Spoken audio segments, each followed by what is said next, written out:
کہ اربوں روپے کے جو فنڈز انہوں نے دیے یلو لائن کے لیے، وہ یہاں پہ پروجیکٹ ڈائریکٹر صاحب نے رپورٹنگ یہ ہوئی ہے کہ وہ اربوں روپے انہوں نے ایڈوانس میں جاری کر دیے ٹھیکیدار کو، وہ کھا پی کے غائب ہو گیا. پھر انہوں نے شور مچایا کہ بھائی یہ آپ پورے دنیا میں یہ ہوتا ہے کہ آپ جیسے جیسے پروگریس کرتے ہیں فنڈز ریلیز کرتے جاتے ہیں، یہ اپ فرنٹ جو ہے وہ اربوں روپے دے دینا اپنے من پسند لوگوں کو، یہ تو کہیں نہیں ہوتا. جب شور مچایا رپورٹنگ یہ ہوئی ہے ورلڈ بینک نے، سندھ کابینہ نے میں نے دیکھا کہ اجلاس کیا، اپنے جو فنڈز ہوتے ہیں اس سے ان کو وہ اکوموڈیٹ کیا کہ ہاں یہ سوری غلطی ہو گئی ہے، آپ کے تو فنڈز یہ ہو گئے. لیکن یہ ٹیکس پیئر کا پیسہ تھا، کوئی اس کی اکاؤنٹیبلٹی جو ہے ابھی تک ہم نے دیکھی نہیں ہے. یہ ایسا موضوع ہے جو یہاں پہ کراچی کے لوگوں کی بات ہو یا پاکستان کے لوگوں کی، ان کو چبھوتا ہے. کل کے پروگرام میں ہم اس پہ تفصیلی بات کریں گے. ابھی یہاں پہ وقت ہوا ہے ایک واپس آئیں گے تو آج 11 اگست ہے، وہ دن ہے جب ہم ملک میں عہد کرتے ہیں کہ ہم اپنے مذہبی اقلیتوں کا خیال رکھیں گے، ان کے مسائل پہ توجہ دیں گے. تو حسب معمول آج ہمارے ساتھ 2 گیسٹ ہوں گے اور ذرا دیکھیں گے کہ حالات کس طرف جا رہے ہیں.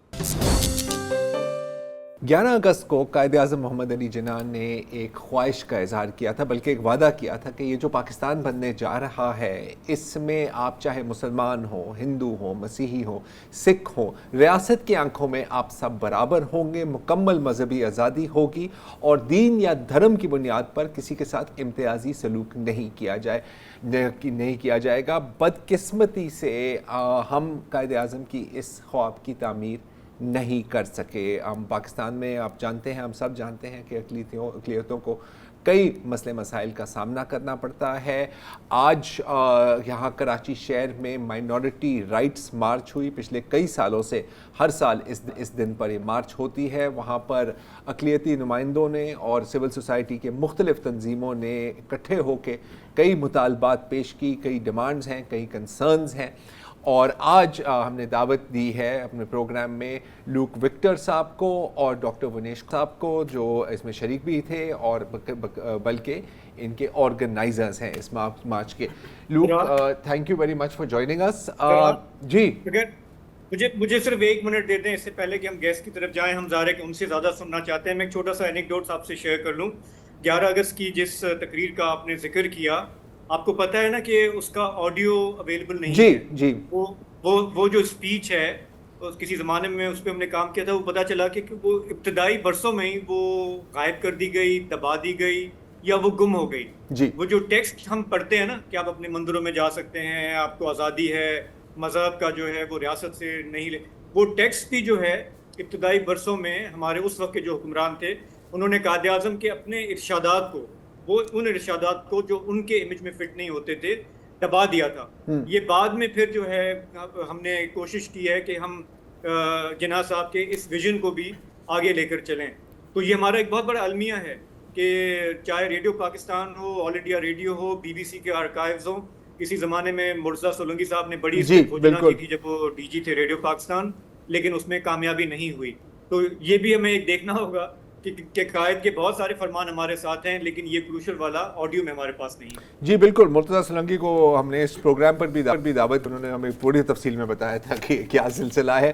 لیکن anyway, coming to today, لوک، مجھے پتہ ہے، میں جانتا ہوں کہ کئی مطالبات ہیں، کئی تو لانگ سٹینڈنگ ایشوز ہیں جو ابھی تک حل نہیں ہو سکے. آج کی جو مطالبات تھے ان میں سے آپ کون سی سب سے زیادہ اہم سمجھ رہے ہیں؟ دیکھیں، جب آپ نے بالکل درست بات کی کہ مطالبات تو بہت سارے ہیں ہم بات کرتے ہیں فورس کنورژنس کی، بلاسفیمی لاء کے بیس یوز کی، اور طرح طرح کے مائنورٹیز کے پاس ایک لمبی فہرست ہے مسائل کی. لیکن جب بھی کسی سوسائٹی میں مسائل ہوتے ہیں، کون سی ایسا فورم ہے جہاں پر جا کر ان مسائل کا حل نکلنا ہوتا ہے؟ وہ واحد فورم ہے ایوان. جی، ایوان کے اندر جب ریپریزنٹیشن ایک کسی بھی پسماندہ شخصیت کی ہوگی، کسی بھی پسماندہ طبقے کی ہوگی، وہ شخصیت جو عوام میں ان کو ریپریزنٹ کر رہی ہوگی وہی ان کے مسائل کے اوپر آگے لیجسلیٹ کرے گی، پالیسی میکنگ کرے گی، اور اس طریقے کا طریقہ کار ہوگا. میں سمجھتا ہوں ملک پاکستان میں مائنورٹیز کے ساتھ جو سب سے بڑی ناانصافی کی گئی ہے out of everything else, وہ یہ ہے کہ ہمارے جو سیاسی نمائندگان ہیں وہ ایکچولی ہمارے سیاسی نمائندگان نہیں ہیں. کئی لوگوں کا یہ